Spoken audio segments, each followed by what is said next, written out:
Corona की वजह से लोग सैनिटाइज़र का इस्तेमाल ज़्यादा करने लगे हैं, लेकिन डॉक्टर्स का कहना है कि सैनिटाइज़र के ज़्यादा इस्तेमाल से जल्द या चमड़े की बीमारी भी हो सकती है। इसलिए हाथ को साफ रखने के लिए साबुन का इस्तेमाल भी करना चाहिए। हमारी नुमाइंदा रचना ने इस सिलसिले में दिल्ली में आम लोगों और साथ ही साथ डॉक्टर्स से भी बातचीत की है। अभी कोविड-19 पैंडेमिक के समय में हमें काफ़ी लोग हमारे पास आते हैं जिसका due to use of sanitisers, soap, they develop contact dermatitis. इसके बारे में मैं बोलना चाहता हूँ। ये कॉन्टैक्ट डर्मेटाइटिस जो होता है स्किन हाथों में, इस could be may be irritant contact dermatitis हो सकता है या तो एलर्जिक कॉन्टैक्ट डर्मेटाइटिस हो सकता है। हम ज़्यादातर ये देखते हैं डेली बार बार सोप में धोने से या तो सैनिटाइजर में लगाने से they develop a cumulative type of irritant contact dermatitis. ये तो सबका नहीं होता है, बहुत 5 to 10% पॉपुलेशन है, less than that also they develop this type of reaction. या तो सैनिटाइजर के लिए हो सकता है या तो सोप वाटर में हो सकता है, सोप के लिए हो सकता है या तो हैंड ग्लोव्स से हो जाता है। ये ज़्यादातर जो हमारा पैरामेडिकल स्टाफ होते हैं, नर्सेस, डॉक्टर्स जो काम करते हैं हॉस्पिटल में, उनको ज़्यादातर होता है कि उस टाइम में हॉस्पिटल में ज़्यादातर इसको यूज़ करने पड़ते हैं।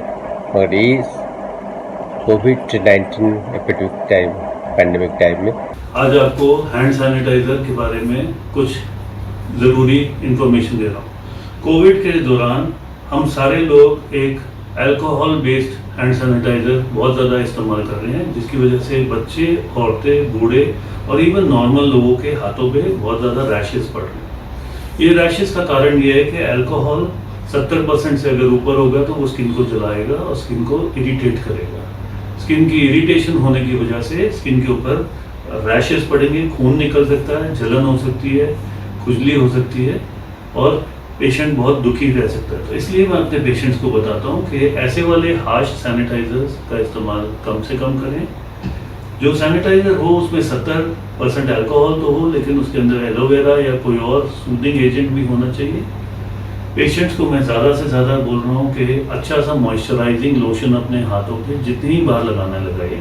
और अगर घर में हैं तो हमें को कोई ज़रूरत नहीं कि हैंड सैनिटाइजर का इस्तेमाल करने की। एक ग्लिसरीन युक्त मॉइस्चराइजिंग साबुन से अपने हाथ को अच्छी तरह से 20 सेकंड के लिए अगर धोएंगे तो ठीक है, और उसके बाद एक मॉइस्चराइजिंग लोशन का इस्तेमाल करिए।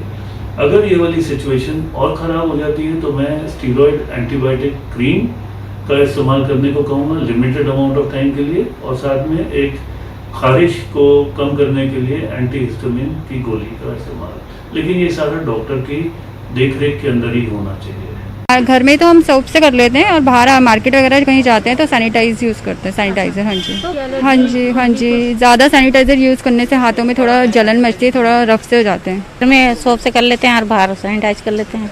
अच्छा, हाँ जी। तो सैनिटाइजर से कभी किसी तरह की कोई परेशानी लगी है? नहीं, मेरे को तो ऐसे कुछ परेशानी, घर ही से बाहर कम निकलती हूँ मैं तो। अच्छा। हाँ जी। हाँ, हम अब साबुन ज़्यादा इस्तेमाल करते हैं। अच्छा, तो सैनिटाइजर आपके हाथ में है? ये कस्टमर के लिए है, कभी कभी मैं खुद भी लगा लेता हूँ, पर इससे हाथ के हार्ड हो जाते हैं। अच्छा। हाँ, जैसे कपड़े को मांडी लग जाती है तो कपड़ा थोड़ा हार्ड हो जाता है, वैसे इसके भी हाथ हार्ड हो जाते हैं। कभी सैनिटाइजर से कि मतलब हाथ ड्राई हो रहे हैं, लाल या कुछ भी ऐसा कुछ हाँ होता है। होता है? हाँ, क्या लगता है? थोड़ा सूखा जलन सी होती है हाथ में। तो फिर कैसे साफ करते हैं? फिर साबुन से हाथ धोते हैं। सैनिटाइजर नहीं इस्तेमाल? ना, ज़्यादा नहीं करती क्यों? क्योंकि वो हाथ सूखे रहते हैं, थोड़ी जलन सी होती है, इसीलिए नहीं करते हैं। साबुन से धोती हूँ। सैनिटाइजर हमारे हाथों का संक्रमण दूर करने के लिए कारगर तो है, लेकिन ज़्यादा इस्तेमाल हमारी स्किन के लिए परेशानी का सबब भी बन सकता है। तो जहां तक हो, पानी और साबुन से अपने हाथों को साफ करें और सैनिटाइजर का इस्तेमाल कम करें, क्योंकि अल्कोहल बेस्ड सैनिटाइजर का ज़्यादा इस्तेमाल हमारी स्किन के लिए परेशानी का सबब बन सकता है। वक्त एक